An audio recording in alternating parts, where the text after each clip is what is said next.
കപ്പ വെച്ചിട്ട് വൈകുന്നേരത്തെ ചായക്ക് വേണ്ടിയൊരു സ്നാക്ക് ഉണ്ടാക്കാൻ വേണ്ടിയിട്ടാണ് നമ്മൾ പോകുന്നത്. അതിന് ഒരു കഷ്ണം കപ്പ എടുത്തിട്ടുണ്ട്. ഇത് നമുക്കൊന്ന് വേവിച്ചെടുക്കാം.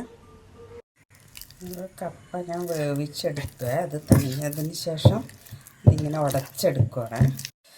ഇതിലേക്ക് ഞാൻ 1.5 ടേബിൾ സ്പൂണ് കോൺഫ്ലവർ ചേർക്കുന്നുണ്ട്. നന്നായിട്ട് ഉടച്ചെടുക്കുക. പിന്നെ കുറച്ച് മല്ലിയില, ചില്ലി ഫ്ലേക്സ്, ഇത്തിരി ചാറ്റ് മസാല, കുറച്ച് ഉപ്പ്, ലേശം ഉപ്പ് ഞാനിതിൽ വേവിക്കുമ്പോൾ ഇട്ടിട്ടുണ്ട്. കുറച്ച് ഉപ്പിടാം.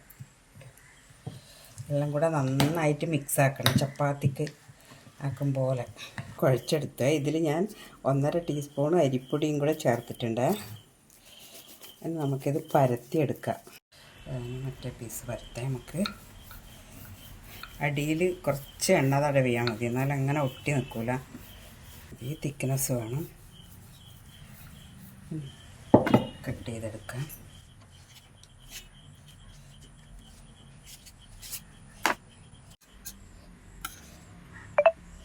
ഞാൻ ഇതുപോലെ കട്ട് ചെയ്തെടുത്ത് വെച്ചു. ഒരു ഇതിൽ എണ്ണ ഒഴിച്ചിട്ടുണ്ട്. വെളിച്ചെണ്ണയാണ്. ഇത് തിളച്ച് നമുക്കിത് ഫ്രൈ ചെയ്തെടുക്കാം.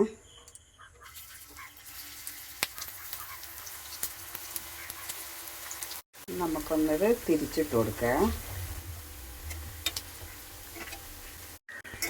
നമുക്കിത് കോരിയെടുക്കാം. നമ്മളിത് കോരിയെടുത്ത് നമുക്ക് രണ്ടാമത്തെ ബാച്ച് കൂടെ നമ്മുടെ കപ്പ സ്നാക്ക്, കപ്പ വടാന്ന് ആക്കാം, കപ്പ ബിസ്ക്കറ്റ് എന്ന് എന്തെങ്കിലും പറയാം. നല്ല ക്രിസ്പിയാണ്.